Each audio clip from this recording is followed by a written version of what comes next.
Mental health issues are at an all-time high. Anxiety, depression, suicidal thoughts. Even children who are just 10, 11 years of age are being prescribed anti-anxiety medications just to be able to function in a classroom. Now look at this. In 1962, prayer was removed from public schools. In 1963, the Bible was banned from public education. By the 1980s, church attendance dropped below 20% of Americans. Since then, depression rates have quadrupled. Anxiety is now the #1 most diagnosed mental health disorder in the world, and suicide has become the second leading cause of death for teens. Is that a coincidence? Because at the same time the Bible was being erased from public life, psychology was being elevated as the new solution. But here's the twist that nobody ever wants to talk about.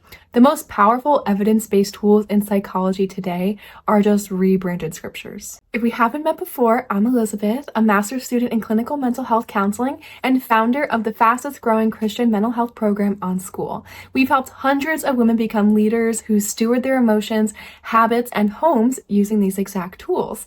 And in this video, I'm going to show you that the very existence of psychology proves the Bible is true, that what works in therapy is what God authored in the first place. Let's start with the most widely used therapy in the world, CBT. Cognitive behavioral therapy teaches that your thoughts create your emotions, and if you want to change your emotions, you must change your thoughts, to put it short.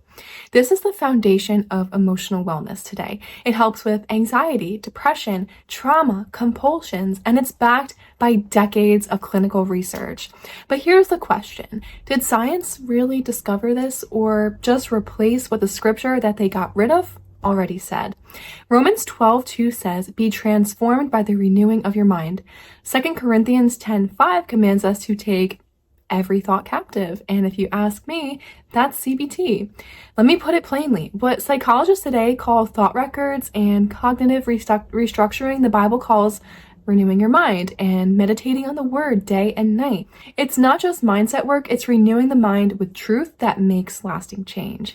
So let me ask you, if this is the most effective therapy today, and if the exact mechanism is laid out in the Bible 2,000 years earlier, then isn't it more honest to say that CBT proves scripture, not replaces it? Now let's talk about a newer therapy model that's rapidly growing in popularity. Dialectical behavior therapy, or DBT, developed in the 1990s by Dr. Marsha Linehan. DBT was designed to help people who feel overwhelmed by their emotions, especially those dealing with anxiety, trauma, or emotional dysregulation.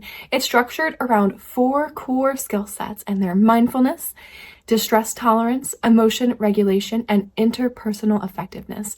Each of these is seen as a clinical breakthrough, but let's break down what they actually are and where they've already been found in scripture. Mindfulness is learning to be fully present, aware of your thoughts and surroundings without judgment. It's often used to calm the mind in overwhelming situations. But biblical mindfulness has always gone a bit deeper than that. Psalm 46:10 says, "Be still and know that I am God." Isaiah 26:3 says, "You will keep him in perfect peace whose mind is stayed on you." God doesn't just ask us to be present, he asks us to fix our minds on him. The world teaches mindfulness for inner calm, but scripture teaches mindfulness for spiritual anchoring. Distress tolerance is a measure to help people handle painful emotions without resorting to destructive behaviors like urges, outbursts, or avoidance. But the Bible has always taught us how to endure suffering with purpose. James 1:2-4 says, "Count it all joy when you fall into various trials, knowing that the testing of your faith produces patience."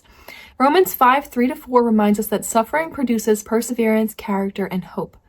God doesn't just teach us to tolerate pain, he shows us how trials refine us and even draw us closer to him. Where DBT says, ride the wave, scripture says, let perseverance finish its work.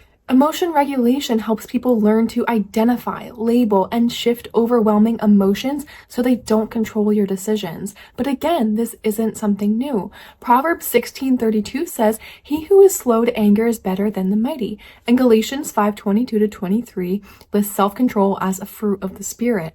Psychology teaches that emotions are data, but not always truth. The Bible agrees, but it goes further than that. It doesn't just help you manage your feelings, it empowers you to transform them by the Spirit of God. And finally, interpersonal effectiveness teaches people how to set boundaries, communicate needs, and navigate conflict with confidence. But long before therapists taught assertiveness scripts, Jesus gave us a better one. Matthew 18:15 says, "If your brother sins against you, go and tell him his fault between you and him alone." Proverbs 15:1 says, "A soft answer turns away wrath." The world teaches conflict resolution for emotional relief. Scripture teaches it for relational reconciliation. One is self-preservation and the other is spirit-led restoration. So the real question isn't whether DBT is useful, because it certainly is. It's why it works so well. And the answer is simple, because it's borrowing tools from the designer. Now let's look at a therapy model that's based entirely on relationship. Person-centered therapy. Carl Rogers created this approach in the 1940s, and his entire philosophy is that healing happens when a person feels fully accepted, deeply understood, and unconditionally valued. Sound familiar? Romans 5:8 says, "But God demonstrates his own love toward us, in that while we were still sinners, Christ died for us." John 15:13 says, "Greater love has no one than this, than to lay down one's life for his friends." And lastly, Isaiah 53:5 reminds us, "By his stripes we are healed." That's not modern psychology, that's the gospel. God didn't wait for us to clean ourselves up before he moved towards us. He met us at our worst. He offered himself blood, body, breath, so we could be restored. That alone would have been enough, but then he gave us more. James 5:16 says, "Confess your faults one to another and pray for one another that ye may be healed." Galatians 6:2 calls us to bear one another's burdens. Ecclesiastes 4:9-10 says, "Two are better than one, for if they fall, the one will lift up his fellow." God designed healing to happen not just in a vertical relationship with him, but also horizontally through each other. And that's what makes Happy Habits different. Every woman in our program is seen, heard, and walked with, not just by a coach, but by a community of faith-led women who point each other back to Jesus. It's not therapy without God, it's healing through relationship as God intended.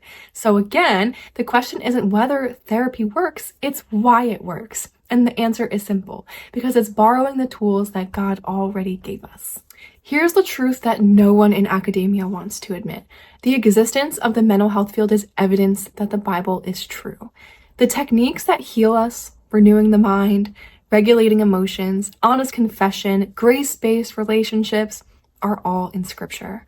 They're not proof of human innovation, they are evidence that we have a creator that absolutely understands us. And you know what happened when we took the Bible out of schools? Mental health and mental illness skyrocketed. We removed the moral compass and then wondered why nobody could find peace. We silenced prayer and then diagnosed the soul sickness that followed. And here's the most heartbreaking part.